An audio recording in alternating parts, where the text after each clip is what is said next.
The insurance company, just much like the bank, can also get automated maintenance reminders to ensure that the customer is keeping the home that they have insured up to par, that they're keeping up the maintenance on the home as suggested by tradesmen and other subject matter experts.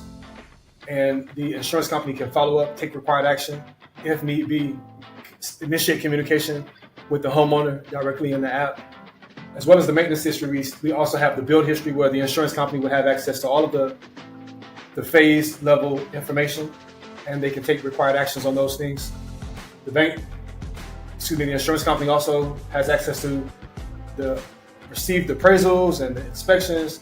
They can send secure messages to project stakeholders, as well as they would have access to the homeowner association compliance tracker.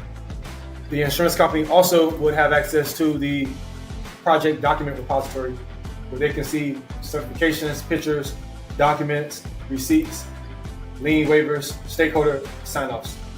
Insurers will also be able to configure on the settings page new insurance request configurations, how those should look when property developers or owners submit requests for insurance for new projects